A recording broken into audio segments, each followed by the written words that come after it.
ang mga kwento ng pag-ibig, kwento ng buhay at kwento ng pag-asa dito sa Barangay Love Stories. Love Stories.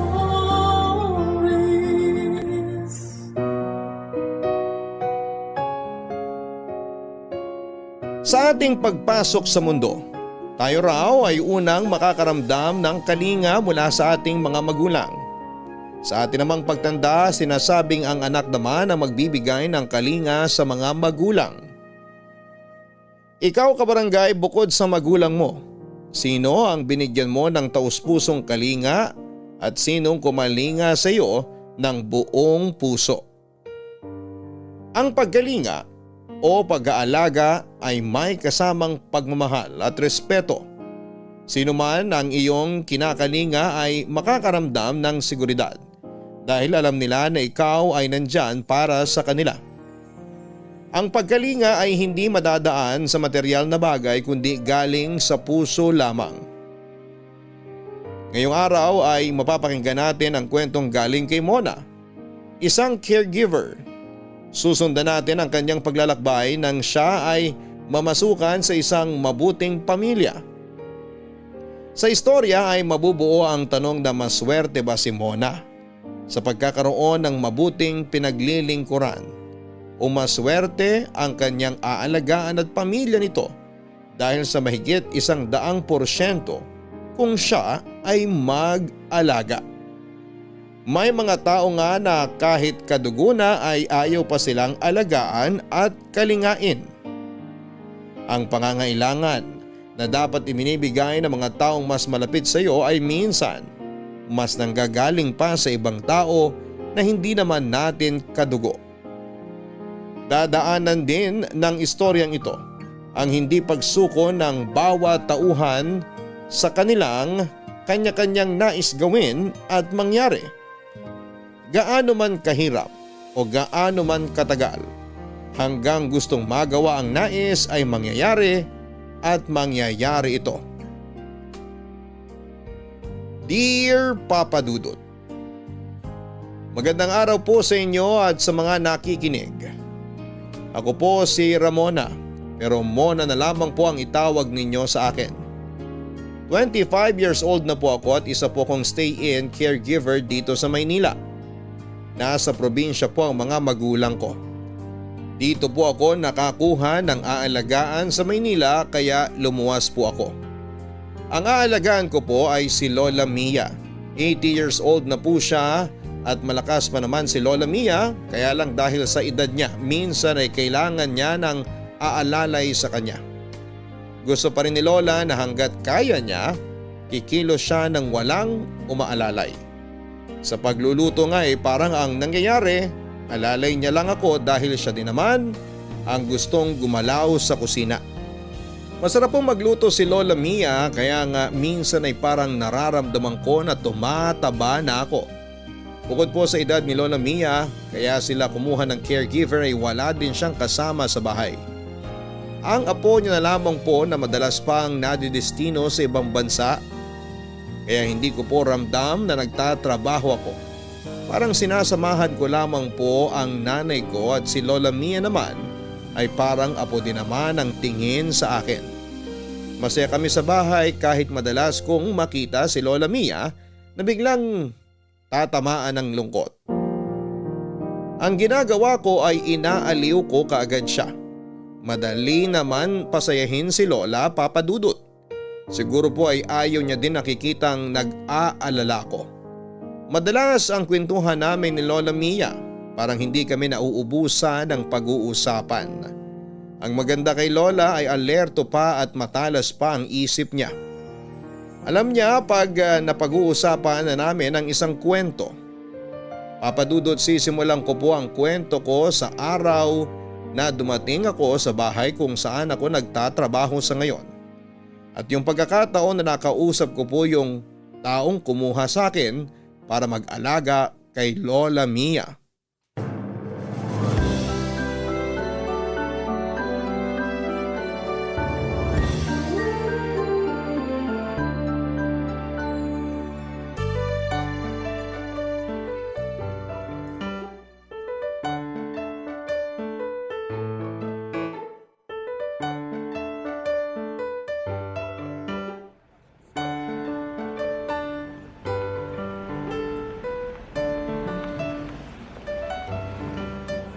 Tao po.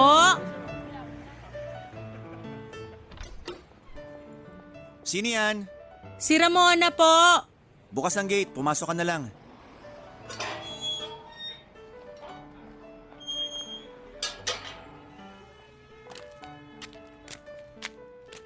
Tuloy ka, Ramona. Salamat, sir. Patrick na lang. Okay po. Halika, maupo ka muna, Ramona. Mona na lang din po ang itawag niyo sa akin. Sige, Mona. Ikukuha muna kita ng maiinom. Naku, wag na po. Nakakahiya naman po. Huwag kang mahiya, kasi ikaw ang iiwan ko dito. Salamat at tinanggap mo ang dito mamasukan, kahit nasa probinsya ka. Naku, ako nga po ang dapat magpasalamat. Malaking tulong sa pamilya ko ang pagtanggap niyo sa akin dito. Walang anuman. Maganda kasing rekomendasyon para sa'yo. Kakilala ka ng nanay ng best friend ko. Opo, si Tia Felicing po, tiyahing buo ko. Kapatid po siya ni nanay. Kaya makakaasa po kayo sa akin. Maraming salamat. Alam mo, nag-aalala na talaga ako. Saan po? Kay Lola. Kasi bukas ng alis ko. Ayoko naman iwan si Lola sa kung sino lang. Alam mo na, baka hindi mabuti ang makuha ko kung magmamadali akong kumuha ng mga kasama niya. Nangangako po ako na ituturing kong parang lola ko talaga si Lola Mia. Sobrang salamat talaga. Gusto mo na muna bang magpahinga? Ituturo ko na ang magiging kwarto mo. Mamaya na po. Nakapagpahinga naman po ako sa barko kaya hindi naman po ako pagod. Okay, sige. May isa pa akong pakiusap. Ano po yon? Sabihin niya lang. Huwag mo na akong ipo. Kasi halos magkasing edad lang naman tayo. Matanda lang ako sa iyo ng 2 taon. Ay, sorry. Nakasanayan ko lang talaga ang magpo. Okay, pero wag na sa akin. Oo. Nasaan na po si Lola? Nasa kwarto niya. Tulog pa po? Hindi. Nagtitiklop lang ng ilang damit. Gusto niya kasi siya magtiklop ng mga dadalhin ko paalis. Pero sandali, tatawagin ko siya. Sige.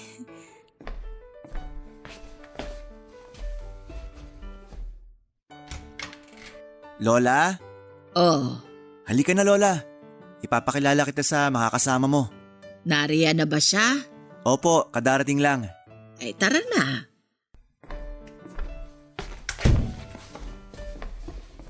Magandang umaga po, Lola. Lola, siya po si Mona. Magandang umaga naman, Iha. Maupo ka. Salamat po. Lola, si Mona na munang bahala sa'yo habang wala ako. Kung sa akin ay ayaw kitang umalis. Pero hindi naman din kita pipigilan sa mga gusto mo. Lola, para sa atin naman ang pag-alis ko. May pensyon naman ako. Nako, hindi ako papayag na magamit natin ang pensyon mo para ipang gastos. Gamitin mo lang yon sa mga gusto mong bilhin. At ako ang bahala sa'yo. Ay, apo ko. Huwag po kayong mag-alala, Lola Mia. Hindi ko po kayo pababayaan. Oh, nadinig mo, Lola? Salamat, Iha. Pasensya ka na. Hindi sa ayaw kita dito. Ang sinasabi ko lang ay ayokong malayo na naman itong si Patrick. La, pinag-usapan na naman natin na huling biyahe ko na to, di ba? Pagbalik ko, magtatayo na lang ako ng restaurant. Susuportahan ko naman yung mga pangarap mo. Pasensya ka na at masyado kong madrama. Naku, Lola, hindi drama ang tawag dyan. Ganyan din si nanay sa akin bago ko umalis. Nag-aalala lang po kayo. Siya nga. Ikaw, paano ang nanay mo kung iiwan mo para makasama lang ako? 5 po kami magkakapatid kaya madaming makakasama si nanay. At saka high-tech na naman po, makakausap ko pa din naman sila na parang magkaharap kami dahil sa video call. Oh, nadinig mo yun, Lola? Kaya ako din, lagi magvi-video call sa'yo para kahit malayo man ako. Malapit din. Nakakatuwa naman kayo. Ay, teka, kumain na tayo. Magtatanghali na pala. Ako na po ang maghahain. Ako na. Mabuti pa tayo ng 3 maghain.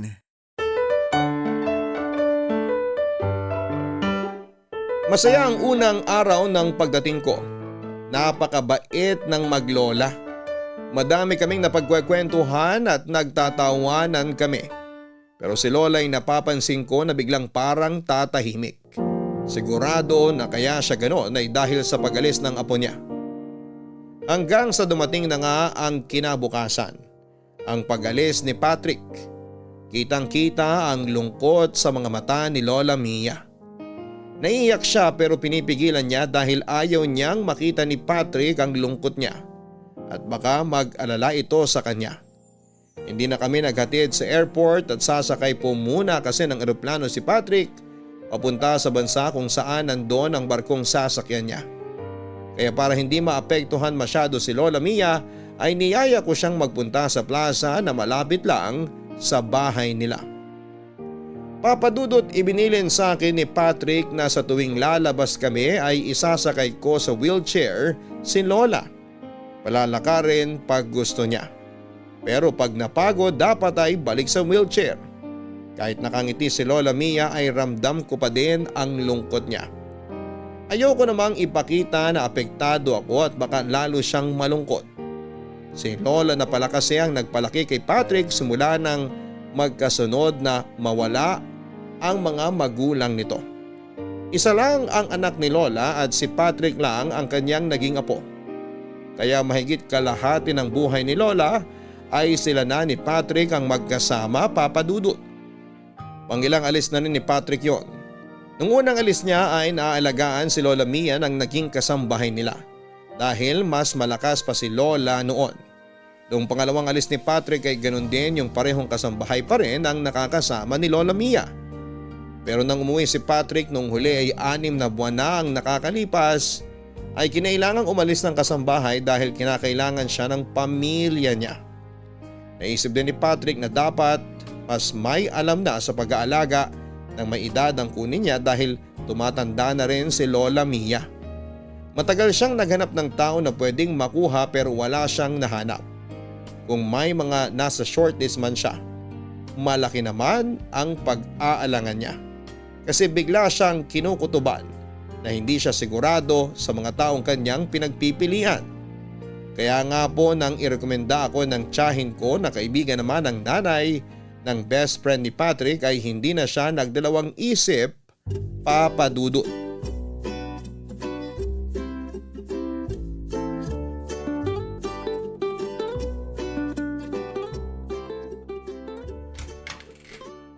Lola, gising ka na pala.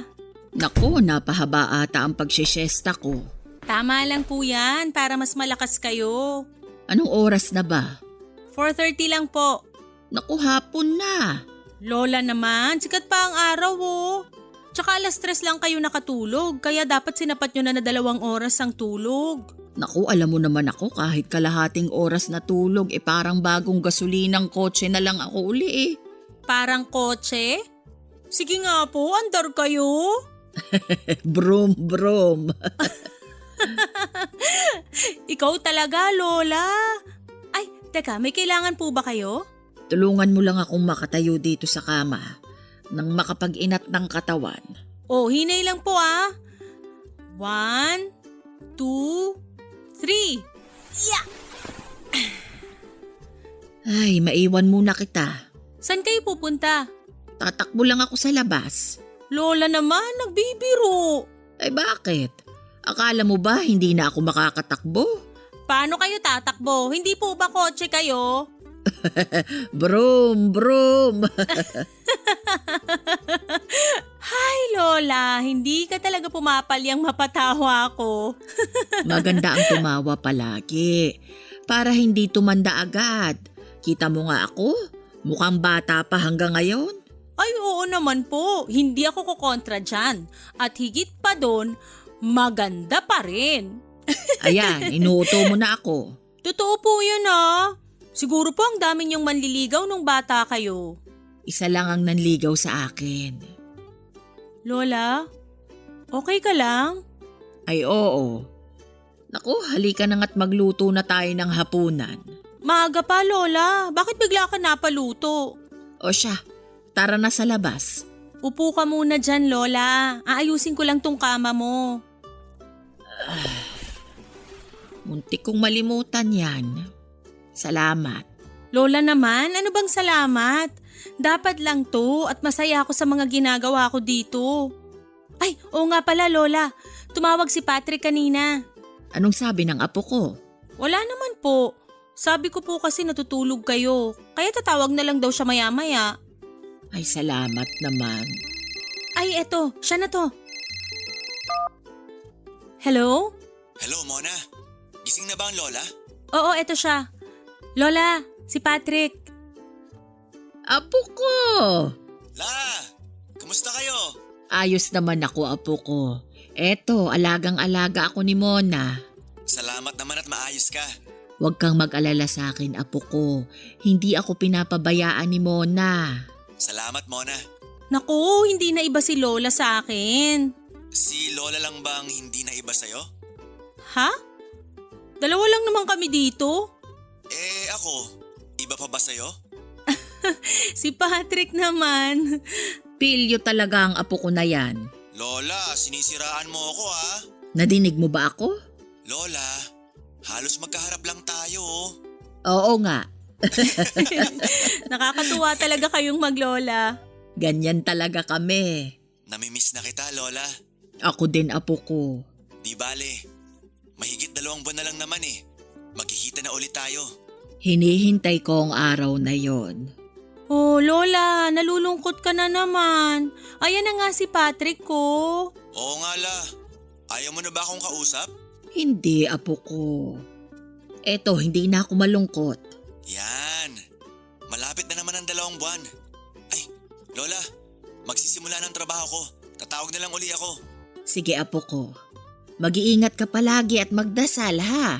Yes, Lola. I love you. I love you, apo ko. Mona, ikaw na uli ang bahala kay Lola ha? Oo, hindi ko siya papabayaan. Masyadong maraming layer ang usapan namin na yon, Papa Dudut. Ang daming tanong ang nabuo sa isipan ko. Una ay nang biglang nalungkot si Lola sa tanong tungkol sa mga manliligaw niya noong bata siya. At pangalawa ay bakit biglang nagbiro si Patrick ng kung iba pa rin ang tingin ko sa kanya.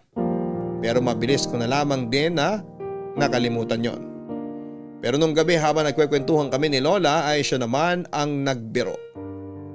Sa totoo lang, ewan ko ba kung biro ba yon o seryoso na. Una ay parang masyado niyang ibinibida si Patrick. Sinabi niya ang mga magagandang ugali at gawin ng apo niya. Unang pagkakataon ko po na marinig ang mga kwento na yon kasi umalis kagad si Patrick kinabukasan noong dumating ako sa bahay nila.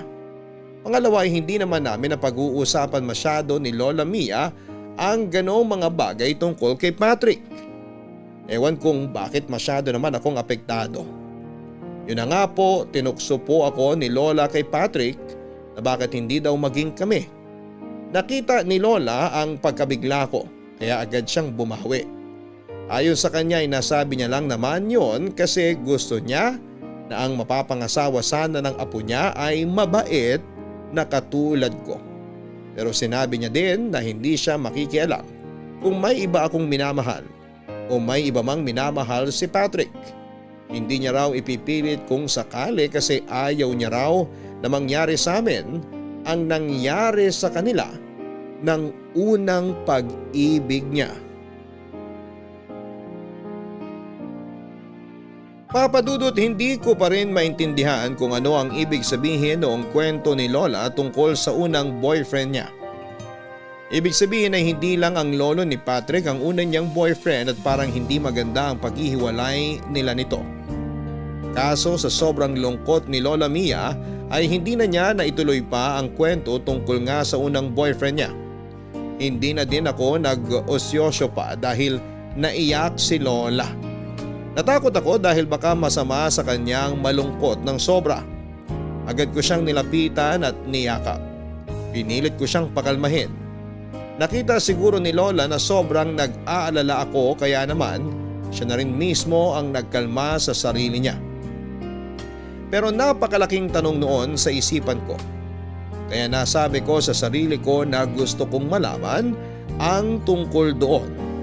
Hindi naman para sa kung anong dahilan, kundi dahil gusto kong makatulong kay Lola Mia kung paano siya makaka-move on sa nangyari sa kanya.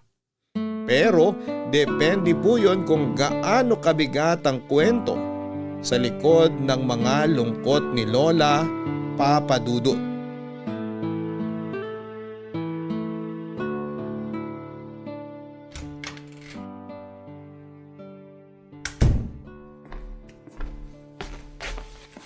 Good morning, Lola Mia. Good morning, Mona. Kanina pa po ba kayo nakatingin dyan sa labas? Medyo napaaga ang gising ko eh. Naghilamos lang ako at bumalik na dito. Mamaya na ako magluluto. Naku Lola, ako na po ang magluluto ngayon at ikaw, relax-relax lang ngayon. Nakatulog po ba kayo ng maayos? Oo. Lola, Bakit? okay ka lang po ba? Ha? Oo, ayos lang ako. Huwag ka nang masyadong mag-alala. Eto, nagdala ako ng tubig. Mamaya na, ayos lang ako. Pasensya na po at may mga natanong ako kagabi na ayaw nyo pala. Naku, wala kang kasalanan. Ako nga ang nagsimulang magkwento eh. Pasensya ka na din sa akin ha. Wala naman po kayong ginawang mali. Minsan maganda rin naman mapag-usapan yung mga bagay na iniiwasan para makawala sa sakit ng nakaraan. Tama ang sinabi mo, Mona. Pero kung hindi pa kayo handa, huwag nyo din pilitin. Tandaan nyo, nandito lang po ako. Matagal na yata akong handa, kaso wala naman akong mapagsabihan. Makikinig po ako. Salamat, Mona. Sige Lola, pero minom ka muna ng tubig. Salamat. Sige Lola, nakikinig ako. Bakit po kayo nalungkot nung sinabi ko na siguro madami din kayong manliligaw noon? Sabi ko nga, iisa lang ang naging kasintahan ko. Lola, hindi ba yung lolo ni Patrick ang una niyong naging kasintahan? Hindi. Si Berto ang una kong kasintahan. Mahal na mahal namin ang isa't isa. Ano pong nangyari? Lihim lang ang pagiging magkasintahan namin. Lihim? Kanino po? Sa mga magulang ko. Nais nila na ipakasal ako sa ibang lalaki. Teka Lola, ano to, parang arranged marriage? Oo. Ipinagkasundo na pala nila ako sa isang kakilala na may anak din na lalaki. Teka Lola, ayos lang ba talaga sa inyo na pag-usapan to? Oo. Kailangan ko na sigurong masabi sa iba ito. Ibig sabihin, walang nakakaalam ng storya niyong yan? Wala. Dahil sa sama ng loob ay itinago ko. Lola, nakakalungkot naman yung nangyari sa inyo. Ang tagal kong kinimkim ang lungkot na yan. Yung lalaking pinagkasundo sa inyo, yun na po ba yung lolo ni Patrick? Oo, si Claudio. Ano pong naging pagsasama nyo? Mabait naman si Claudio. Pero alam niya din naman kung gaano kasama ang loob ko sa nangyari. Hindi niya nalang pinapansin kahit na madalas ay parang wala din akong pakialam sa kanya. Kamusta po siya? May iba ding minamahal si Claudio. Pero wala din siyang magawa. Para mapagbigyan lang ang mga magulang namin, ay napilitan kaming magpakasal at magsama. Nakakalungkot naman. Kahit kailan ay hindi kami nagsiping sa kama. Nasa iisang kwarto kami pero hiwalay siya ng tinutulugan. Nang hindi alam ng mga magulang namin ha. Pero paano po? Paano kami nagkaanak? Opo. Isang gabi, umuwi siyang nakainom. Nawala siya sa sarili niya kaya napuwersa niya ako. Galit na galit ako sa kanya. Naghiwalay po kayo? Hindi namin pwedeng gawin yon. Kaya nagsama pa din kami. Pero hindi kami nagpapansinan pag dalawa lang kami. Ako dahil namumuhui ako sa kanya at siya naman ay dahil nahihiya sa akin. Paano nyo nakayanan yun? Hindi namin kaya. Halos gabi-gabi ay umiiyak ako at marahil si Claudio ay ganun din. Masakit sa dibdib ang umiyak ng pinipigilan dahil baka may makarinig. Lola. Ipinagbuntis ko ang naging bunga ng nagawa ni Claudio sa akin. Yun ay ang ina ni Patrick. Naayos po ba kayo pagkalabas ng bata? Hindi na inabutan ni Claudio ang bata. Inatake siya sa puso sa batang edad. At yun na din ang naging kamatayan niya. Diyos ko. Pinatawad ko na si Claudio noon. Sinabi ko na palalakihin ko ang bata ng malaya. Hindi ko gagawin sa anak namin o sa mga magiging anak niya ang ginawa sa amin ng mga magulang ko. Lola, sorry. Mabigat pala ang dinadala mo. Masaya na ako at nasabi ko ito. Lola, may balita pa po ba kayo sa unang kasintahan nyo? Si Berto, wala na akong naging balita sa kanya. Noong naghiwalay kami nang sabihin kong ikakasal na ako kay Claudio, ay sobrang sama din ang loob niya. Kaya nagpakalayo-layo siya at hindi na siya nagpakita mula noon. Hindi na kayo nakita kahit kailan? Hindi na.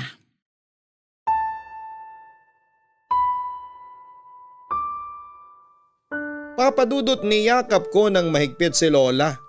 Awang-awa ako sa kanya at umabot siya sa edad niyang yon na bitbit ang isang lihim na dinadala niya sa dibdib niya ng matagal na panahon. Pinalaki ni Lola Mia ang anak hanggang sa nakapangasawa ito. Kahit kailan ay hindi nakialam si Lola Mia sa kung sino ang tama o mali sa anak niya. Nagsasabi lang siya ng mga payo kung sakaling may makita itong problema. Naging masaya ang pamilya ni Lola Mia kasama ang anak, manugang at apo. Ang kasayahan ng mag-anak ang nagbibigay lakas kay Lola Mia para kalimutan ang masakit na nangyari noong siya ay bata pa. Subalit ang kasayahan naman ay magiging maikli dahil nga sa biglang pagkawala ng anak niya at ng asawa nito. Nawalang mag-asawa nang hindi nasundan si Patrick tulad ng kanyang ina, ay iisa lang din siyang naging anak ng mga ito. Kaya naman si Lola Mia ay iginugol ang lahat ng atensyon at pagmamahal niya kay Patrick, kaya ganoon na lang din ang pagmamahal sa kanya ng apo. Ngayong malaki na si Patrick, madalas na din itong nawawala dahil sa mga sariling responsibilidad.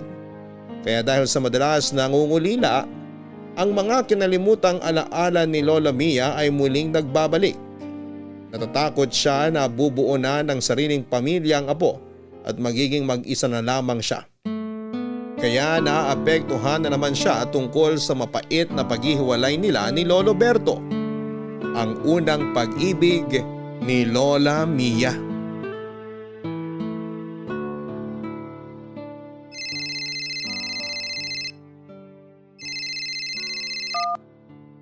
Hello, Patrick! Kumusta kayo dyan? Okay naman kami dito.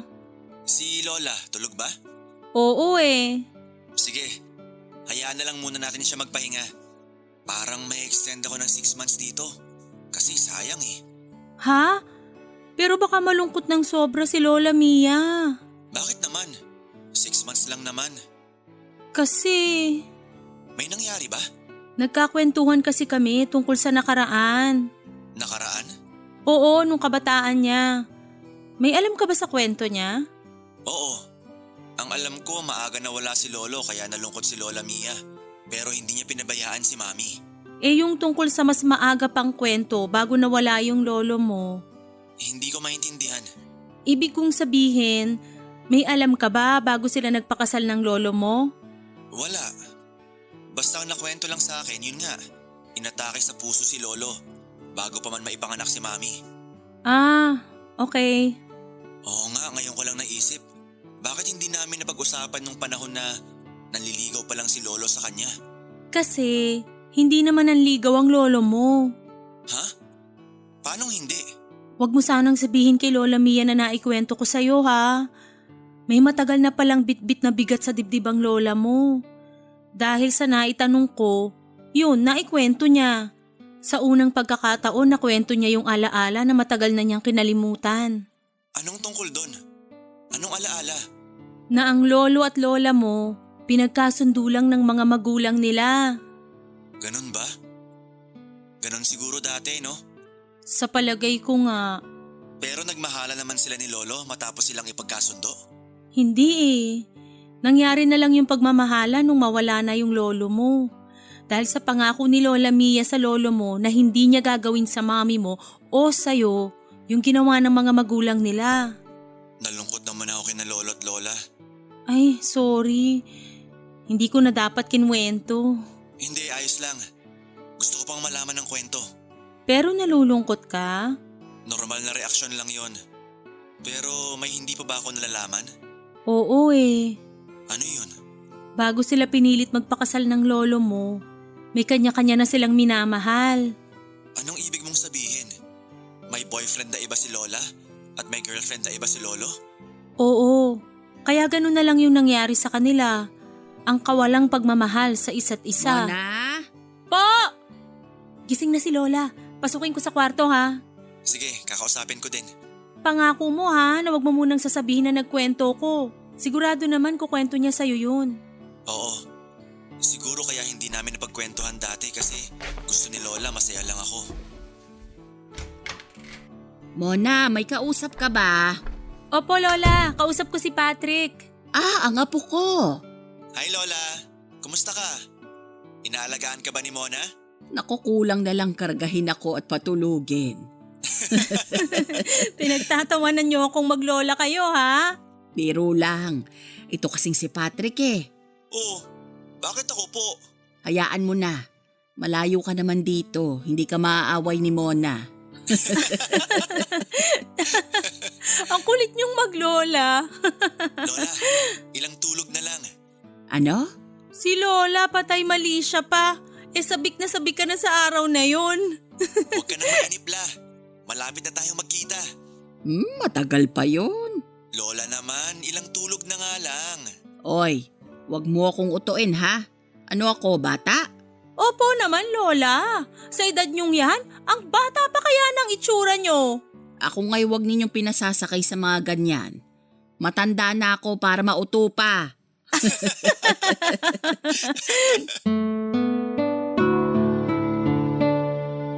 Papadudot matapos ang pagkukwento sa akin ni Lola Mia ay naramdaman kong mas lalo akong napamahal sa kanya.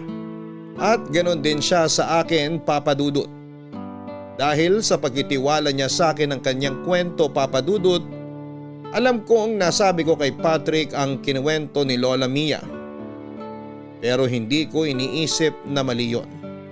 Alam kong sasabihin din naman ni Lola Mia yon sa apo niya. Gusto ko lang na mapaisip si Patrick na huwag nang mag-extend ng kontrata kasi sigurado pong malulungkot si Lola. Naisip ko na kapag nalaman ni Patrick ang tungkol sa lungkot ni Lola ay uuwi na siya. Total naman po ay may plano na talaga si Patrick na hindi na bumiyahe at itayo na ang pangarap niyang restaurant. Kasi ang pagluluto din naman ang ginagawa niya sa barko. Mas kailangan siya ng lola niya ngayon kasi matanda na si Lola Mia. Hindi man magandang isipin ay hindi na natin alam kung hanggang kailan na lang tayo sa mundo. Nang makita ni Patrick na tumatawa at nagpapatawa si Lola Mia, ay mas napaisip siya sa binabalak niya. Kasi kung malungkot si Lola at tumatawa sa harap niya ay talagang mas kailangan siya ni Lola higit kailanman. Dahil sa nakikita ko kay Lola Mia, isa si Patrick sa tanging kaligayahan ni Lola. Mas kompleto sana kung makakausap niya ang unang minahal na si Lolo Berto. Pero napaka-imposible na po yata noon. Kaya si Patrick na lamang ang natatangi.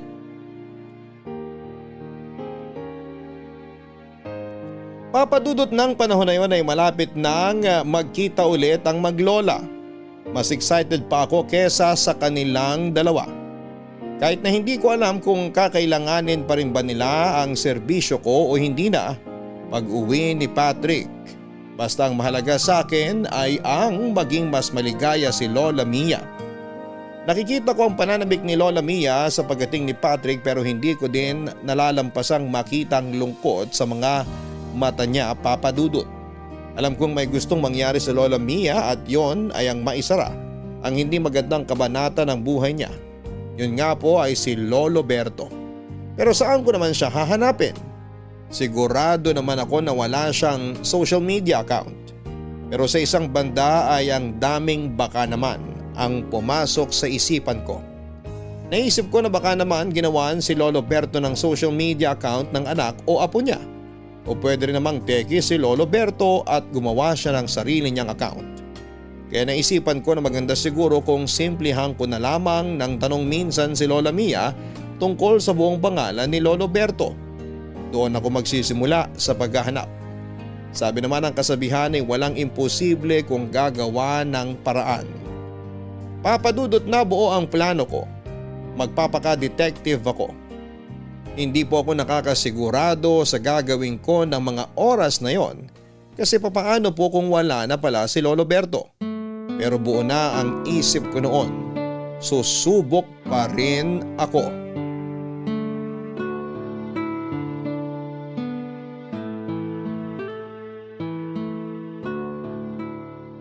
Oh, Lola, ang hina mong kumain. Hindi po ba masarap ang luto ko? Ha? Masarap. Parang hindi eh. Tikman ko nga. Ay, hindi nga. Kaya pala malungkot ka. Ano? Masarap naman ah. Eh bakit ganyan? Parang malungkot ka. May iniisip lang ako. Parang alam ko na. Tungkol po kay Lolo Berto, no? Naisip ko lang kasi. Simula nang masabi ko sa iyo ang tungkol doon. Lagi na akong nag-iisip dahil kampante na akong alam mo din. Yun nga po, Lola. Parang yung inaakala niyong mailabas niyo lang magiging maayos na. Parang mas lalo kayong naging problemado. Kasi Lola, dahil pakiramdam niyo meron kayong pagkakasala kay Lolo Berto. Ganun na nga siguro. Hindi niyo po kasalanan ng mga nangyari, Lola. Pare-pareho lang po kayo nila Lolo Berto at Lolo Claudio na biktima ng sitwasyon. Si Claudio kahit papano bago nawala ay napatawad ko. Sana ako din, bago mawala, ay mapatawad ni Berto. Lola, wag nga kayong magsalita ng ganyan. Ang lakas-lakas niyo eh. Sana nga maging malakas pa ako kung sakaling mapagbibigyan ako na makausap pa si Berto. Lola, maniwala kayo na darating ang araw na yan. Hari nawa. Oh, baka po pwedeng masaya naman ang pag-usapan natin para naman magmukhang masarap ang niluto ko. Itong batang ito, masarap nga. Pwede mo nang talunin ang luto ko. Nako, di ko pwedeng talunin ang luto nyo. Pero pwede kong pag-aralan. Alam mo ba na si Patrick, bago kumuha ng kurso sa pagluluto, ay marunong na talaga siyang magluto? Talaga po? Tinuruan nyo? Yun nga ang nakapagtataka. Hindi ko naman siya tinuruan. Pero sa tuwing nagluluto ako, ay nandito siya sa kusina at tahimik na nakabantay. Baka po pinag-aralan na niya noon pa kung paano kayo magluto. Parang gano'n na nga. Sayang, hindi mo pa natitikman ang luto niya. Hindi bale, pagdating niya, ipagluluto ka nun. Natikman ko po. Ha? Kailan? Hindi po ba siya yung nagluto nung kinain natin nung araw na dumating ako dito? Ay, siya nga pala. Masarap nga po talaga siya magluto. Parang kayo. Nananaba na nga po ako eh. Salamat niya ha. Salamat sa lahat. Lalo sa pag-aalala at pag-aalaga mo sa akin. Lola naman, trabaho ko po yun. Iba ang trabaho sa trabahong may puso. At yun ka. Lola, tama na ha. Bakit? Pinapaiyak mo ko.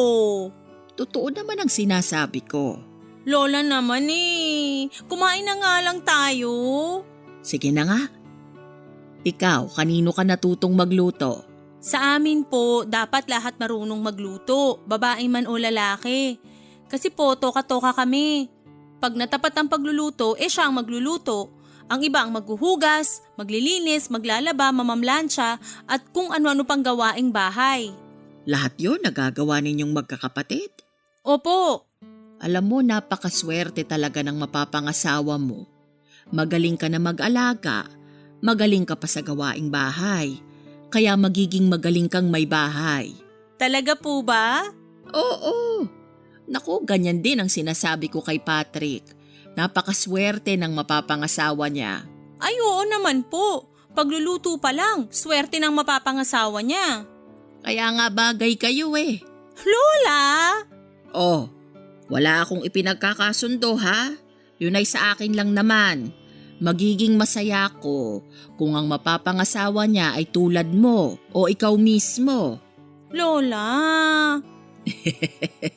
Sinasabi ko lang. Ikaw talaga, Lola. Pero kung sakali lang naman, magkakagusto ka ba sa apo ko? Seryoso ka ba sa tanong mo, Lola? Oo naman. Lola, na kay Patrick na ata lahat. Itsura, magandang ugali. Sino ba naman ang hindi magkakagusto sa kanya? Gusto mo din ng apo ko? Po? Ibig ko pong sabihin… Lola naman eh. Ikaw ba walang naiwan na kasintahan sa inyo? Naku, wala po. Wala pong nagkamali. Kung hindi sila nagkagusto sa'yo, pues nagkamali sila. Ano bang nailagay ko sa niluto ko't kung ano-anong naiisip ni Lola?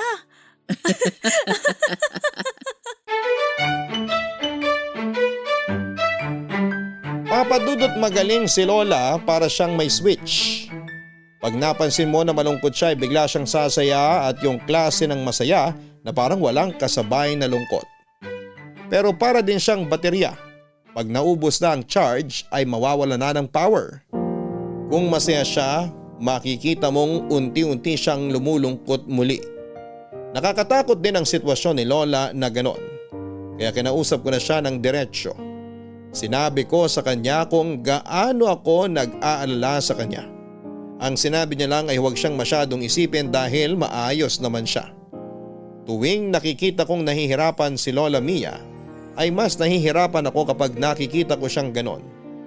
Sabi ko sa kanya noon ay huwag na naming pag-usapan ang tungkol kay Lolo Berto para unti-unti ay bumalik na ang dating saya niya. Pero ako din ang sisira ng usapang yon dahil sa huling pagkakataon ay kinausap ko pa rin si Lola tungkol kay Lolo Berto. Ang pakay ko ay upang malaman ko ang lahat ng detalye tungkol kay Lolo Berto at gagamitin ko ang mga impormasyong yon para makatulong sa akin sa paghahanap sa kanya.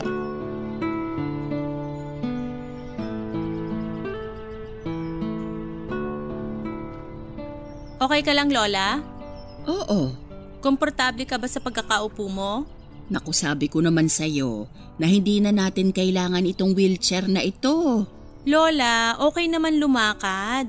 Kaya natin dala tong wheelchair para pagpagod ka na, may mauupuan ka. O madami namang upuan dito sa plaza. Mainit, nakabilad sila sa araw. Saan ka uupo kung mainit ang mga upuan? Tatayo lang po ako. Sana nagdala ka din ng wheelchair. Lola naman, sino magtutulak kung pareho tayong nakaupo sa wheelchair?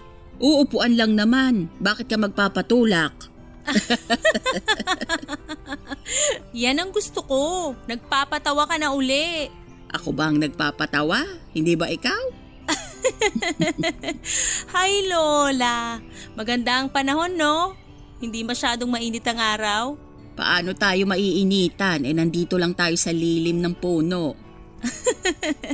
Lola naman eh. Yan din ang gusto ko sa'yo. Yung hindi masyadong aligaga sa pag-aalala sa akin. Kasi naman Lola, ayokong malungkot ka. Naiintindihan naman kita at salamat. Pero pangako, maayos ako. Kung nalulungkot ako minsan, hayaan mo na ako. Sandali lang naman yon. Sige Lola, pero orasan ko pag matagal ka ng malungkot, mag-aalala na ako ha? Ikaw napaka-pilosopo mo. Ewan ko nga po ba, parang nahawa na po yata ako. Kanino? Dun po sa lagi kong kasama. Lagi mong kasama?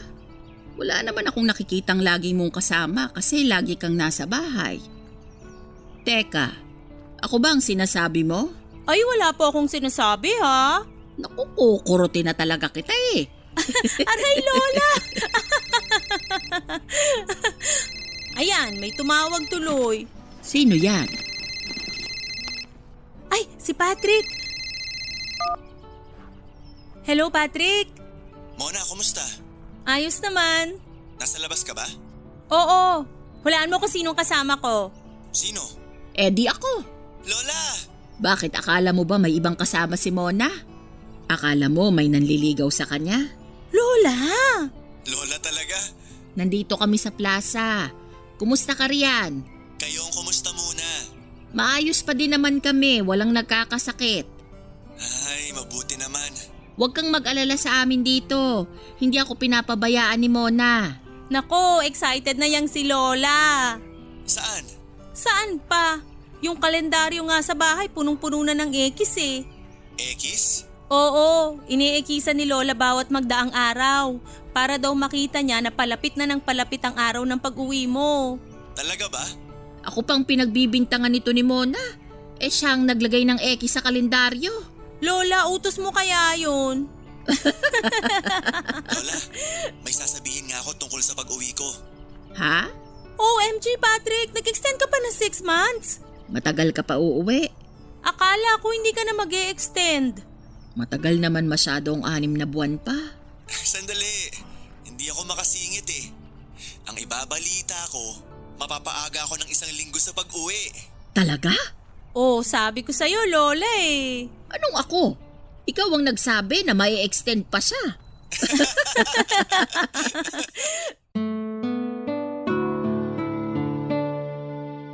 Papadudot matapos ang usapang yon ay parang nakainom ng energy drink si Lola.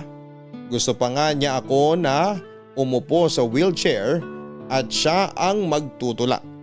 Kahit masakit na ang paa ko kakalakad at kakatayo, syempre hindi po ako pumayag. Pag-uwi sa bahay ay nagpakuha agad ng papel at ballpen si Lola. Pagkabot ko sa kanya ng papel at ballpen ay sinabi niya sa akin na ang dapat na kurtina daw sa pagdating ni Patrick ay ang kulay puting kurtina. Gusto niya pang baguhin ang mga pwesto ng gamit sa bahay para daw maiba at saka siya nagsulat sa binigay kong papel at ballpen. Tinanong ko kung ano ang isinulat niya. Yun daw ang listahan ng mga lulutuin namin. May isa siyang gustong lutuin pero hindi na daw niya kaya. Sinabi ko naman na ako na ang magluluto at siya na lamang ang magsabi sa akin ng mga gagawin. Natuwa naman si Lola Mia sa mungkahi ko at sa sobrang excited niya ay gusto na niya kaagad na mag-general cleaning. Pwede namang magwalis at punasan ng mga gamit pero kaka-general cleaning lang namin 2 araw ang nakakalipas. Saka siya nahimasmasan. Ako naman ay natuwa. Natuwa ako kasi nakita kong muli ang sigla ni Lola. Pero alam ko sa loob ko na panandalian lamang ang saya na yon ni Lola. Alam kong magiging malungkot pa rin siya pag muling naalala si Lolo Berto. Kaya ako naman po ay hindi tumigil sa paghahanap sa kinakaroonan ni Lolo. Papadudot dumating ang araw ng pagkikita ng maglola. Ang araw na matagal nang hinihintay ni Lola Mia ang muling mahawakan at mayakap ang kanyang pinakamamahal na apong si Patrick. Ewan ko nga po, para akong baliw, hindi naman sila umiiyak. Sobrang saya nga po nilang maglola. Pero ako na nakatingin lamang sa kanila ay iyak ng iyak. Alam ko kasi ang pinagdadaanan ni Lola Mia kaya ako na ang naapektuhan sa mga nangyayaring saya at lungkot sa buhay niya. Pinagsaluhan namin ang mga pinagtulungan naming lutuin ni Lola Mia. Siyempre sarap na sarap si Patrick. Habang si Lola naman ay bida ng bida sa mga niluto ko. Nahihiya na nga ako kasi sobra akong pinagmamalaki ni Lola. Si Patrick naman bukod sa pasasalamat ay puri din ang puri sa luto ko. Naikwento ni Patrick na hindi na talaga siya babiyahe. Itutuloy na niya ang pagtatayo ng maliit na restaurant, isa pa ay para maalagaan niya din naman si Lola Mia. Tahimik lamang ako papadudot marahil ay nakatunog si Patrick sa inaalala ko. Sobrang nagpasalamat si Patrick sa ginawa ko at hindi ko raw inisip na trabaho lang ang ginagawa ko at talagang hindi itinuring na iba si Lola Mia. Hindi niya raw kakalimutan ang lahat ng maganda at mabuting nagawa ko. Hindi lang kay Lola kundi sa kanilang dalawa papadudot.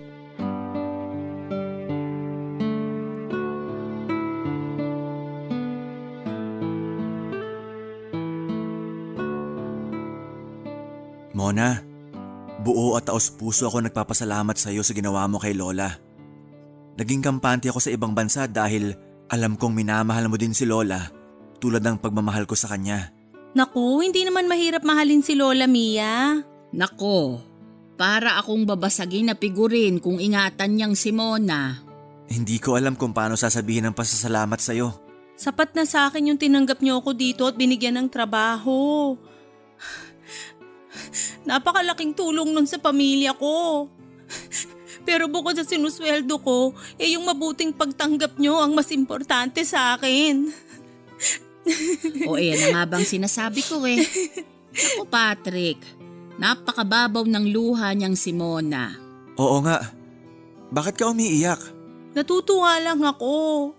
Hindi ko kakalimutan yung mga panahon na nandito ako. Bakit? Saan ka pupunta? Iiwan mo kami ni Lola? Ha? Hindi ba nagpapaalam na kayo kaya niyo ako pinapasalamatan? Hindi. Nagpapasalamat lang ako sa lahat ng nagawa mo. Yun nga ang gusto kong sabihin, na sana wag kang umalis. Kasi siguradong malulungkot si Lola pag umalis ka. Ha? Hindi ako aalis. Ayokong mawala ka. Pero ayoko din na mapilitan ka, ha? Ayoko na diktahan namin ang mga gusto mo. Hindi, Lola. Bukal sa puso ko ang pagtigil dito. Paano ang mga magulang mo? Oo nga. Dahil kadarating ko lang naman, siguro pwede ka muna magbakasyon kahit 1 buwan muna para makasama ang mga magulang mo. Hindi na muna siguro. Ayos pa naman kami sa pag-video call eh. Pwede ba yon? Siyempre, iba yung mayakap ka nila at mayakap mo sila. Matagal-tagal ka ding nawalay sa kanila. Huwag kang mag-alala. Bayad ang bakasyon mo. I-advance ko para may panggastos kapag uwi mo. Nakakahiya na. Baka nagiging abuso na ako sa kabaitan nyo. Ano bang nahihiya? Iba pa ba ang tingin mo sa amin? Mona, walang problema. Kailangan mo din ng bakasyon. Basta sana babalik ka pa, ha? Ha? Oo naman. Siguro dapat isama mo din minsan ang mga magulang mo dito para makapagbakasyon naman sila. Ay, magandang idea yon. Nahihiya na po ako. Ikaw kukurutin na naman kita dyan eh. Aray, Lola! Parang napapagkaisa na ako dito, ah. Porque may bonding na kayo, ah. Napakaseloso naman. Teka, sinong pinagseselosan mo? Wala naman akong alam na manliligaw si Mona. Lola. Nagpapatawa lang ako. Parang ako naman ang napagkakaisahan na. Oh, nagsiselos ka din. Mamaya hindi tayo matunawon sa kakatawa. Kaya nga eh. Kumain na nga lang tayo. Hoy Patrick, hindi mo pa tinitikman itong afritada ni Mona. Napakasarap. Patikim nga. Nako, parang si Lola din ang nagluto niyan. Tagahalo lang ako, tagalagay ng mga sangkap. Huwag kang makinig sa kanya, apo ko. Siya ang nagluto niyan. Kaya pag hindi masarap, siya ang sisihin mo. Mamaya magbukas tayo ng mga pasalubong ko, ah. Naku, masaya yan. May pasalubong ka ba kay Mona? Siyempre naman, la. Nakakahiya naman. Ayan ka na naman sa hiya mo. Oo nga. Sorry. Basta kung anong ibigay sa'yo ni Patrick, huwag mong tatanggihan, ha? Opo. Patrick, may nabili ka ba para sa magulang at mga kapatid ni Mona? Opo, Lola, kompleto. Gaya ng bilin nyo. Lola, nakakahiya. Hindi nakakahiya, kundi nakakainis. Nakakainis na yung hiya-hiya na yan.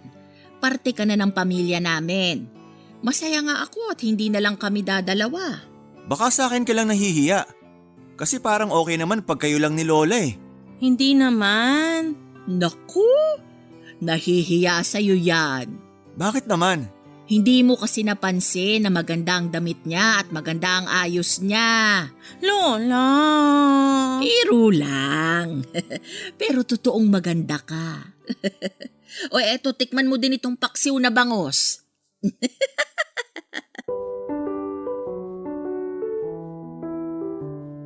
Papadudot, napakaraming pasalubong ni Patrick sa akin at sa buong pamilya ko. Mas madami pa ang dala niya para sa amin kesa kay Lola at lahat pala yon ay bilin ni Lola sa kanya. Kaya pala paminsan-minsan kapag kausap namin sa video call si Patrick ay inuutusan niya akong kumuha ng tubig. Kasi pala ay sa kanya binibili na bilhan kami ng mga pasalubong. Kasi alam din ni Lola na kapag nalaman ko ay kukontra ako dahil nga nakakahiya. Sinabi ko na sa makalawang buwan na ako uuwi sa amin. Gusto pa ni Lola Mia na sa pagbalik ko ay isama ko ang mga magulang ko. Sinabi ko na lamang na may aasikasuhin sila kaya hindi makakasama ang mga yon. Gusto ko talaga silang isama pero masyado nang sunod-sunod ang pabor na ibinibigay sa akin ng maglola. Kaya para makaganti sa kabutihan nila sa tuwing sinasabi ni Patrick na siya na muna ang bahala kay Lola ay sinasamantala ko ang pagkakataon. Umaalis-alis ako ng bahay para mag-ikot. Nag-iikot ako hindi para mamasyal kundi ang magtanong-tanong kung may nakakakilala ba kay Lolo Berto. Dahil nga marami na akong alam na impormasyon tungkol sa kanya. Kaya yung plano ko na hanapin siya ay sinimulan ko na. Hindi ako titigil at hindi ako mawawala ng pag-asa. Isa lang ang magiging dahilan para hindi maging matagumpay ang ginagawa ko at yun ay kung wala na si Lolo Berto. Pero ipinapanalangin ko ng mga oras na yon na huwag naman sana dahil gusto kong magkita at magkausap pa sila ni Lola Mia.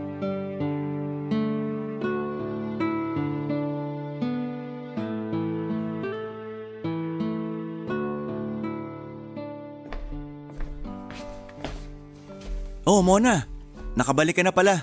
Oo, si Lola. Nasa kwarto. Ayun, gusto na naman siya nagtitiklop ng mga damit ko. Naku, tutulungan ko siya. Hayaan mo na siya. Sabi niya namimiss niya daw yon dahil ang tagal niyang hindi nagawa.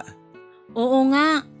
Alam mo ba na nung wala ka, yung damitan mo kahit maayos na, ilalabas niya paminsan-minsan yung mga damit para tiklupin lang uli. Si Lola talaga. Mahal na mahal ka niya. Kaya mas mahal na mahal ko siya.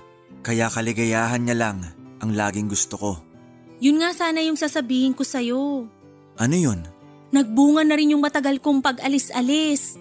Oo nga, saan ka nga ba nagpupunta? Sila tita Nati lang naman ang kamag-anak mo dito sa Maynila. O baka may iba pa na hindi ko alam. Si Chang Nati lang. Tsaka minsan lang naman ako pumunta sa kanila. Saan ka nagpupunta? Natatandaan mo ba si Lolo Berto? Yung unang naging boyfriend ni Lola? Nalaman ko na kung saan siya makikita. Ha? Yun bang palagi mong ginagawa? Ang maghanap?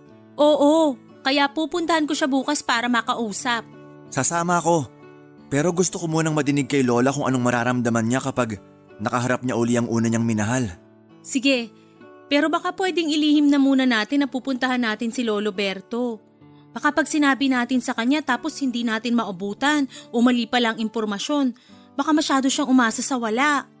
Tama ka. Pero kanino pala natin iiwan si Lola? Kung aalis tayo pareho, wala siyang makakasama. Tamang-tama naman kasi yung ilang kaibigan niya, magkikita-kita sila sa bahay ng isa. Sabi sa akin, pwede ko daw iwan si Lola muna doon dahil marami naman daw magbabantay sa kanila doon. Balikan ko na lang daw ng hapon. Naku, parang gumagawa ng paraan ng pagkakataon. Anong pagkakataon? Lola! Ano ba't parang nakakita ka ng multo?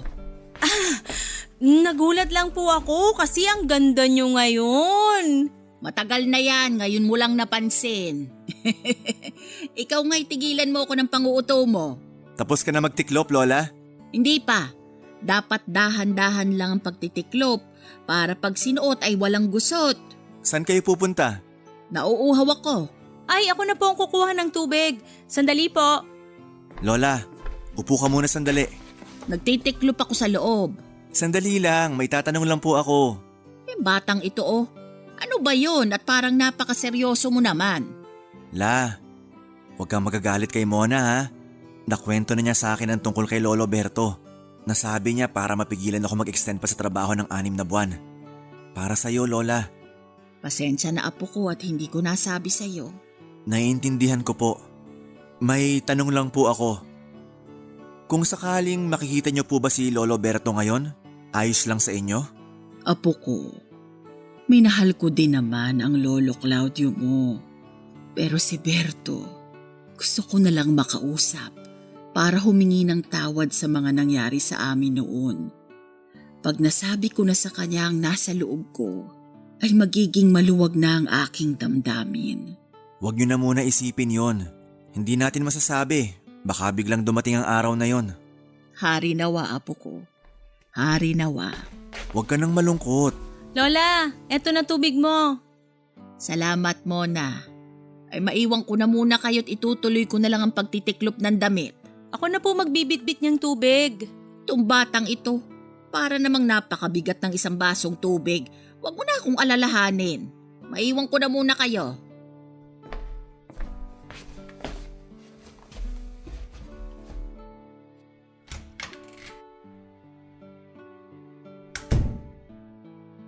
Nasabi mo ba?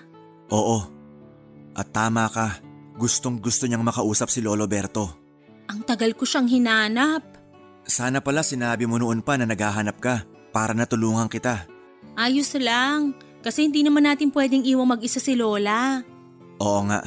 Sana lang naman tama ang binigay na impormasyon at sana nandun siya. Sana nandun pa siya.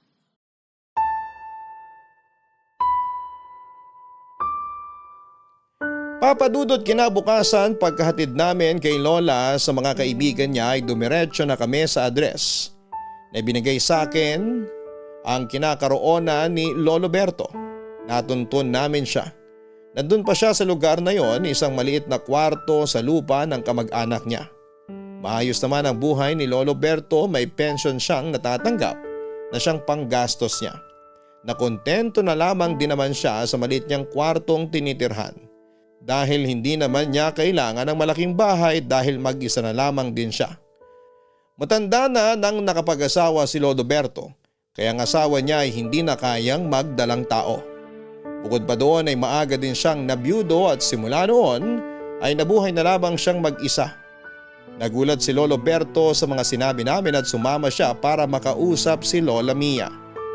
Nang magkaharap ang dalawa ay para kung biglang hinila ng nakaraan. Parang nagbalik sa kabataan nila ang mga itsura nila at masayang muling magkita. Siyempre po ay bumagsak na naman ang aking mababaw na luha. Nagkausap ng masinsinan ang dalawa.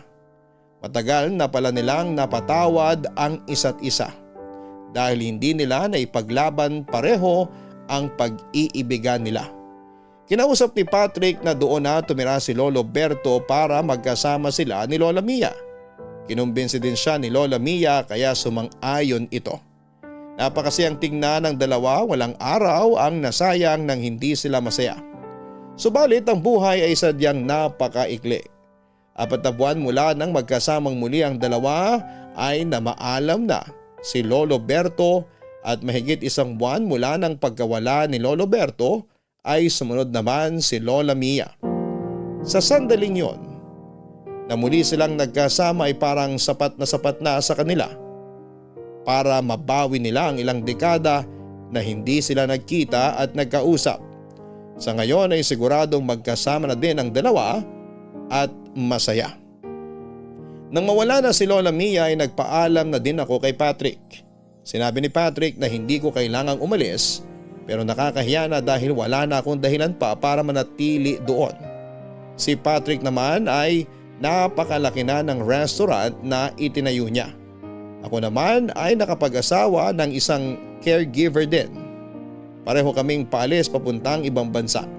Huling balita ko kay Patrick ay nagpakasal na siya.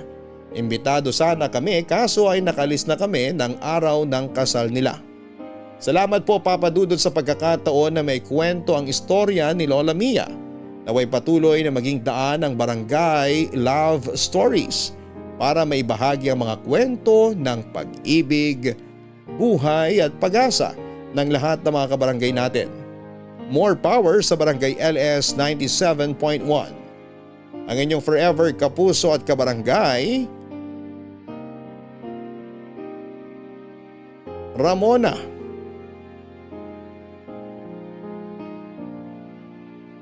Tama pa din ang kasabihan na habang may buhay ay may pag-asa.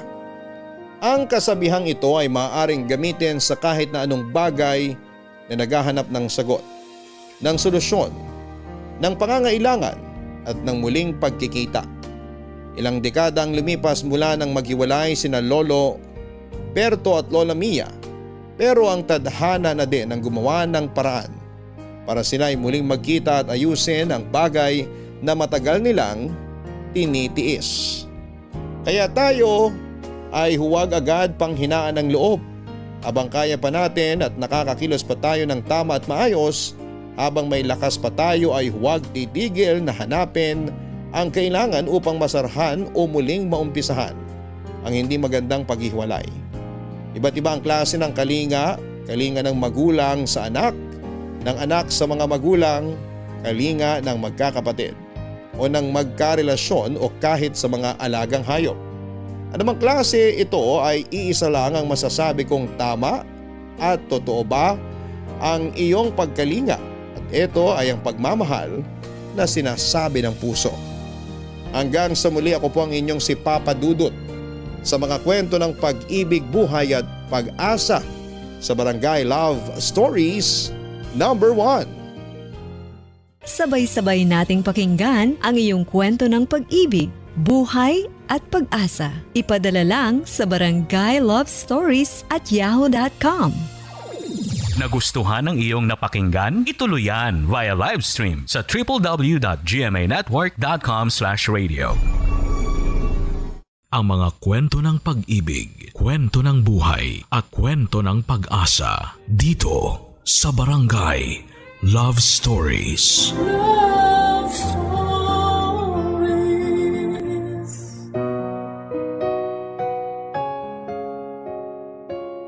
Sa ating pagpasok sa mundo, tayo raw ay unang makakaramdam ng kalinga mula sa ating mga magulang. Sa atin namang pagtanda, sinasabing ang anak naman ang magbibigay ng kalinga sa mga magulang. Ikaw, kabarangay, bukod sa magulang mo, sino ang binigyan mo ng taus-pusong kalinga at sinong kumalinga sa iyo ng buong puso? Ang pagkalinga o pag-aalaga ay may kasamang pagmamahal at respeto. Sino man ang iyong kinakalinga ay makakaramdam ng seguridad dahil alam nila na ikaw ay nandyan para sa kanila.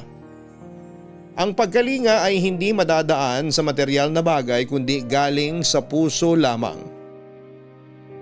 Ngayong araw ay mapapakinggan natin ang kwentong galing kay Mona, isang caregiver. Susundan natin ang kanyang paglalakbay nang siya ay mamasukan sa isang mabuting pamilya. Sa istorya ay mabubuo ang tanong na maswerte ba si Mona sa pagkakaroon ng mabuting pinaglilingkuran o maswerte ang kanyang aalagaan at pamilya nito dahil sa mahigit 100% kung siya ay mag-alaga. May mga tao nga na kahit kadugo na ay ayaw pa silang alagaan at kalingain. Ang pangangailangan na dapat iminibigay ng mga taong mas malapit sa iyo ay minsan mas nanggagaling pa sa ibang tao na hindi naman natin kadugo. Dadaanan din ng istoryang ito ang hindi pagsuko ng bawat tauhan sa kanilang kanya-kanyang nais gawin at mangyari. Gaano man kahirap o gaano man katagal, hanggang gustong magawa ang nais ay mangyayari at mangyayari ito. Dear Papa Dudut, magandang araw po sa inyo at sa mga nakikinig. Ako po si Ramona, pero Mona na lamang po ang itawag ninyo sa akin. 25 years old na po ako at isa po kong stay-in caregiver dito sa Maynila. Nasa probinsya po ang mga magulang ko. Dito po ako nakakuha ng aalagaan sa Maynila kaya lumuwas po ako. Ang aalagaan ko po ay si Lola Mia. 80 years old na po siya at malakas pa naman si Lola Mia, kaya lang dahil sa edad niya minsan ay kailangan niya ng aalalay sa kanya. Gusto pa rin ni Lola na hanggat kaya niya, kikilos siya ng walang umaalalay. Sa pagluluto nga parang ang nangyayari, alalay niya lang ako dahil siya din naman ang gustong gumalaw sa kusina.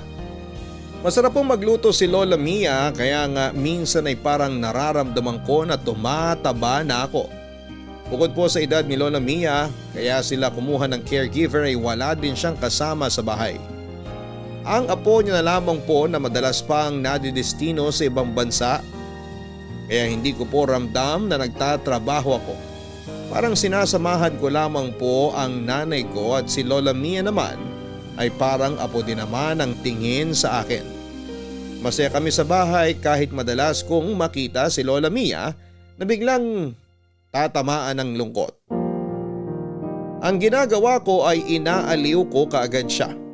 Madali naman pasayahin si Lola, Papa Dudut. Siguro po ay ayaw niya din nakikitang nag-aalala ko. Madalas ang kwentuhan namin ni Lola Mia, parang hindi kami nauubusan ng pag-uusapan. Ang maganda kay Lola ay alerto pa at matalas pa ang isip niya. Alam niya pag napag-uusapan na namin ang isang kwento.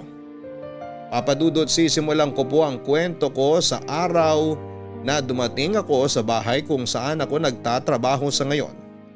At yung pagkakataon na nakausap ko po yung taong kumuha sa akin para mag-alaga kay Lola Mia.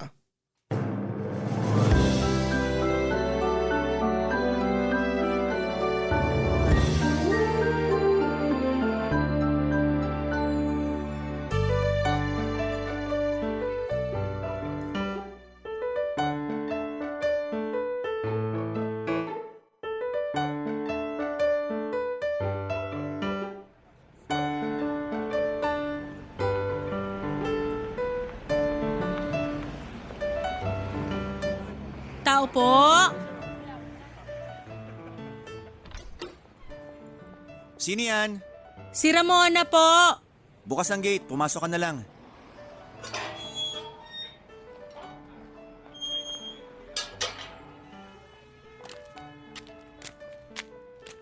Tuloy ka, Ramona.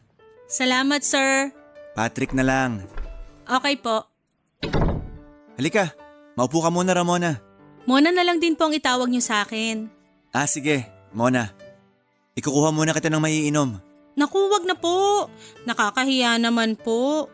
Huwag kang mahiya, kasi ikaw ang iiwan ko dito. Salamat at tinanggap mo ang dito mamasukan, kahit nasa probinsya ka. Naku, ako nga po ang dapat magpasalamat. Malaking tulong sa pamilya ko ang pagtanggap niyo sa akin dito. Walang anuman. Maganda kasing rekomendasyon para sa'yo. Kakilala ka ng nanay ng best friend ko. Opo, si Tia Felicing po, tiyahing buo ko. Kapatid po siya ni nanay, kaya makakaasa po kayo sa akin. Maraming salamat.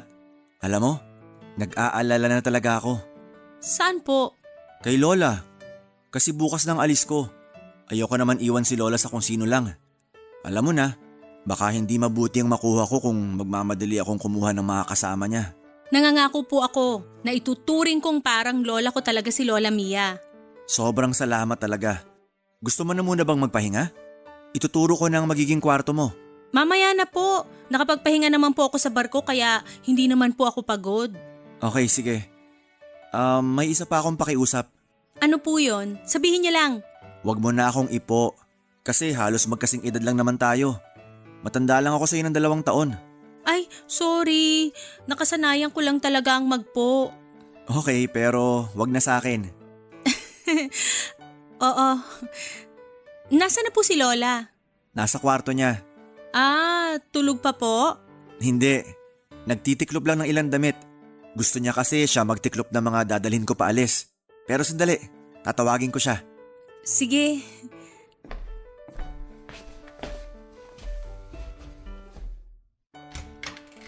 Lola? Oh, Halika na, Lola. Ipapakilala kita sa makakasama mo. nariyan na ba siya? Opo, kadarating lang. Ay, tara na.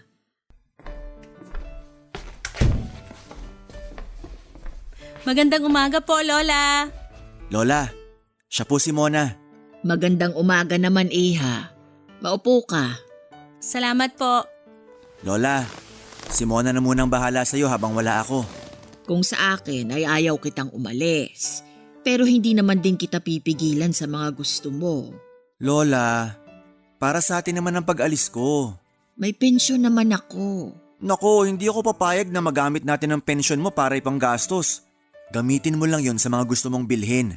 At ako ang bahala sa'yo. Ay, apo ko. Huwag po kayong mag-alala, Lola Mia. Hindi ko po kayo pababayaan. Oh, nadinig mo, Lola?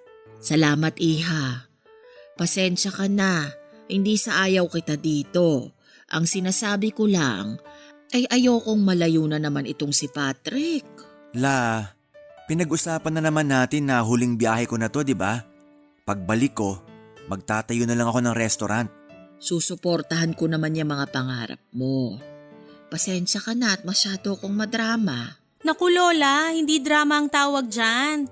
Ganyan din si nanay sa akin bago ko umalis. Nag-aalala lang po kayo. Siya nga. Ikaw, paano ang nanay mo kung iiwan mo para makasama lang ako? 5 po kaming magkakapatid kaya madaming makakasama si nanay. At saka high-tech na naman po, makakausap ko pa din naman sila na parang magkaharap kami dahil sa video call. Oh, nadinig mo yun, Lola? Kaya ako din, lagi magvi-video call sa'yo para kahit malayo man ako. Malapit din. Nakakatuwa naman kayo.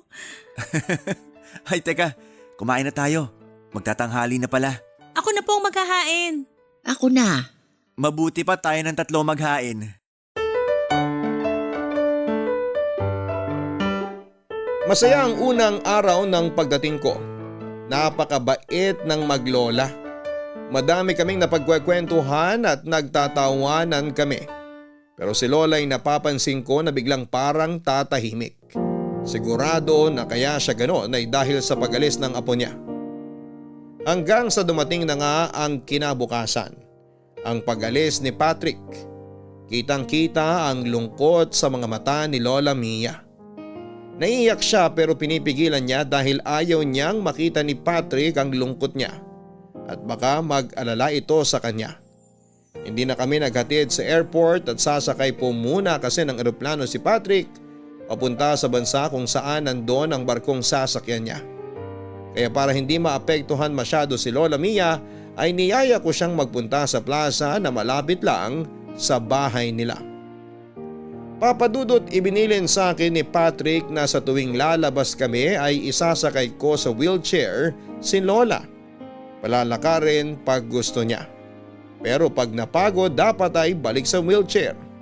Kahit nakangiti si Lola Mia ay ramdam ko pa din ang lungkot niya. Ayoko namang ipakita na apektado ako at baka lalo siyang malungkot. Si Lola na pala kasi ang nagpalaki kay Patrick simula nang magkasunod na mawala ang mga magulang nito. Isa lang ang anak ni Lola at si Patrick lang ang kanyang naging apo. Kaya mahigit kalahati ng buhay ni Lola ay sila na ni Patrick ang magkasama, Papa Dudut. Pangilang alis na rin ni Patrick yon. Nung unang alis niya ay naaalagaan si Lola Mia ng naging kasambahay nila dahil mas malakas pa si Lola noon. Noong pangalawang alis ni Patrick ay ganun din yung parehong kasambahay pa rin ang nakakasama ni Lola Mia. Pero nang umuwi si Patrick nung huli ay 6 na buwan na ang nakakalipas ay kinailangang umalis ng kasambahay dahil kinakailangan siya ng pamilya niya. Naisip din ni Patrick na dapat mas may alam na sa pag-aalaga ng may edad ang kunin niya dahil tumatanda na rin si Lola Mia. Matagal siyang naghanap ng tao na pwedeng makuha pero wala siyang nahanap. Kung may mga nasa shortlist man siya, malaki naman ang pag-aalangan niya. Kasi bigla siyang kinukutuban na hindi siya sigurado sa mga taong kanyang pinagpipilian. Kaya nga po nang irekomenda ako ng tiyahin ko na kaibigan naman ng nanay ng best friend ni Patrick ay hindi na siya nagdalawang isip, Papa Dudut.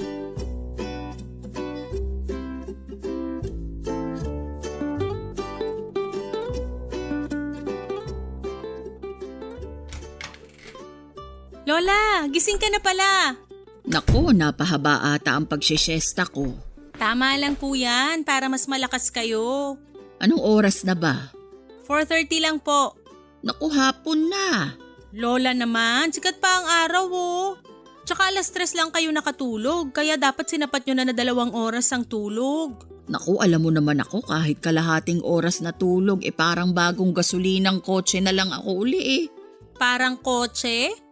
Sige nga po, andar kayo. Brum brum. Ikaw talaga, Lola. Ay, teka, may kailangan po ba kayo? Tulungan mo lang akong makatayo dito sa kama nang makapag-inat ng katawan. Oh, hinay lang po ah. 1, 2, 3. Yeah! Ay, maiwan muna kita. Saan kayo pupunta? Tatakbo lang ako sa labas. Lola naman, nagbibiro. Ay bakit? Akala mo ba hindi na ako makakatakbo? Paano kayo tatakbo? Hindi po ba kotse kayo? Brum, brum. Hay, Lola, hindi ka talaga pumapalyang mapatawa ko.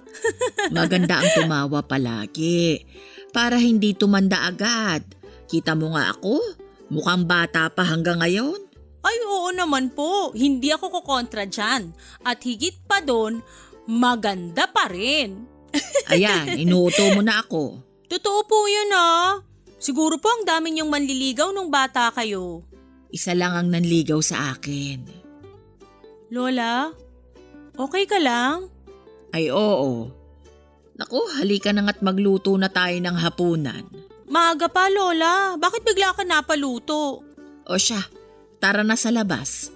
Upo ka muna dyan Lola, aayusin ko lang tong kama mo. Muntik kong malimutan yan. Salamat. Lola naman, ano bang salamat? Dapat lang to at masaya ako sa mga ginagawa ko dito. Ay, oo nga pala Lola, tumawag si Patrick kanina. Anong sabi ng apo ko? Wala naman po. Sabi ko po kasi natutulog kayo, kaya tatawag na lang daw siya maya-maya. Ay, salamat naman. Ay, eto, siya na to. Hello? Hello, Mona. Gising na ba ang lola? Oo, eto siya. Lola, si Patrick. Apo ko! La! Kamusta kayo?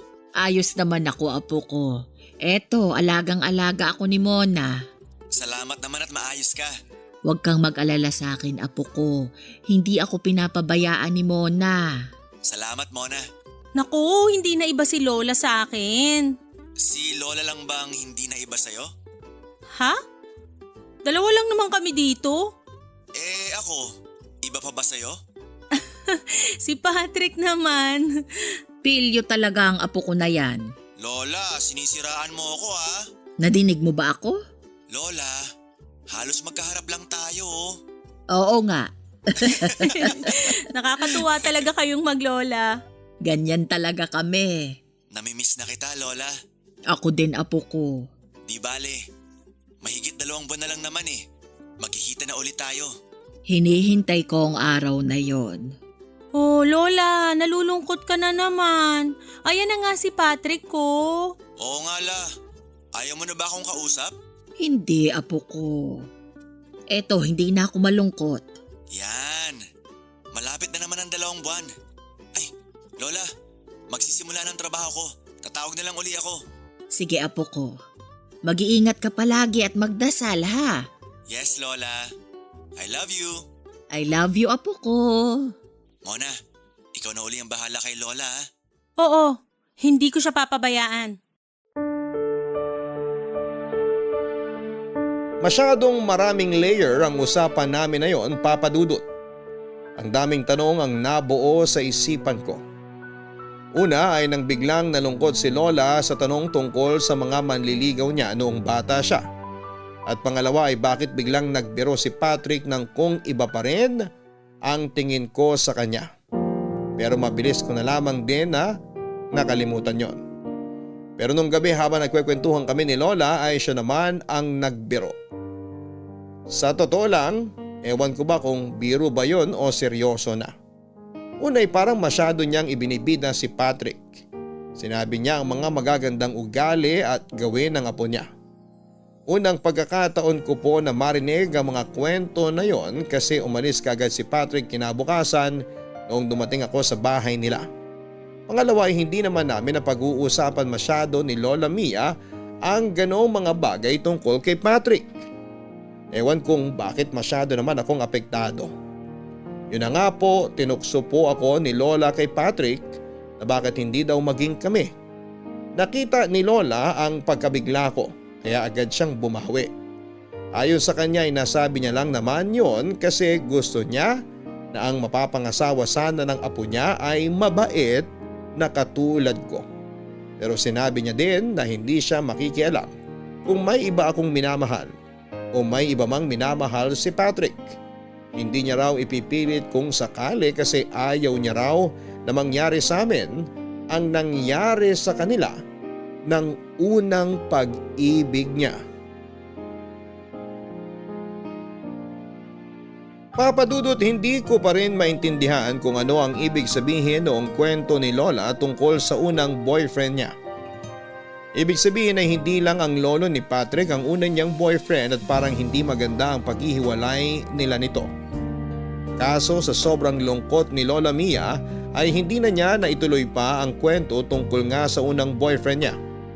Hindi na din ako nag-osyosyo pa dahil naiyak si Lola. Natakot ako dahil baka masama sa kanyang malungkot ng sobra. Agad ko siyang nilapitan at niyakap. Pinilit ko siyang pakalmahin. Nakita siguro ni Lola na sobrang nag-aalala ako kaya naman siya na rin mismo ang nagkalma sa sarili niya. Pero napakalaking tanong noon sa isipan ko. Kaya nasabi ko sa sarili ko na gusto kong malaman ang tungkol doon. Hindi naman para sa kung anong dahilan, kundi dahil gusto kong makatulong kay Lola Mia kung paano siya makaka-move on sa nangyari sa kanya. Pero depende po yun kung gaano kabigat ang kwento sa likod ng mga lungkot ni Lola Papa Dudut.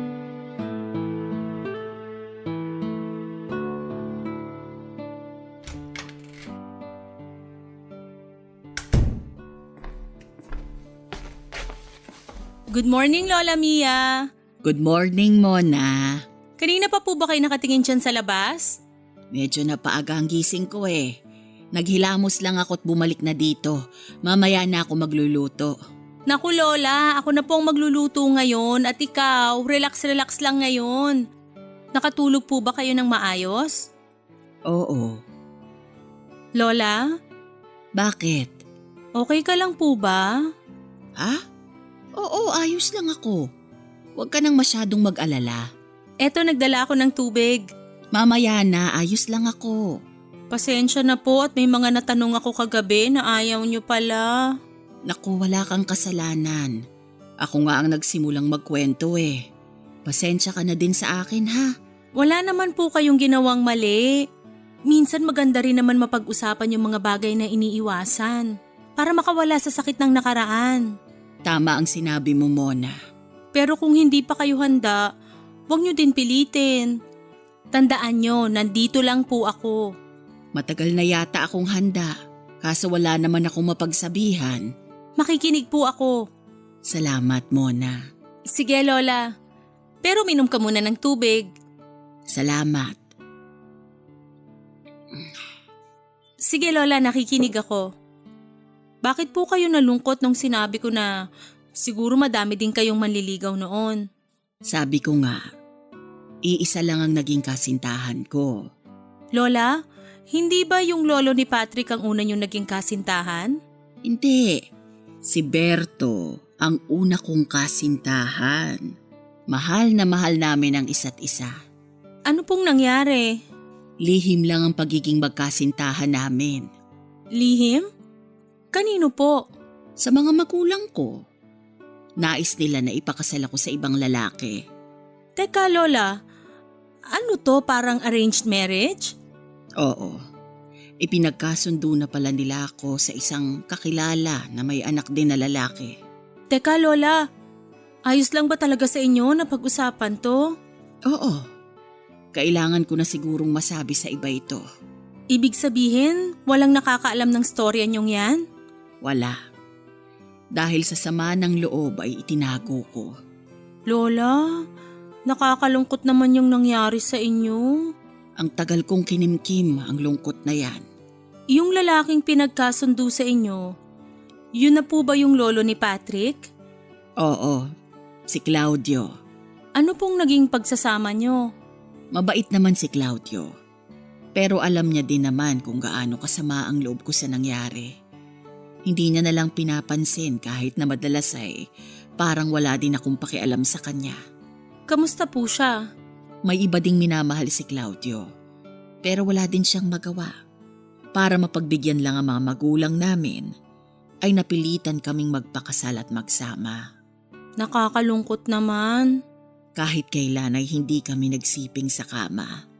Nasa iisang kwarto kami pero hiwalay siya ng tinutulugan. Nang hindi alam ng mga magulang namin ha. Pero paano po? Paano kami nagkaanak? Opo. Isang gabi,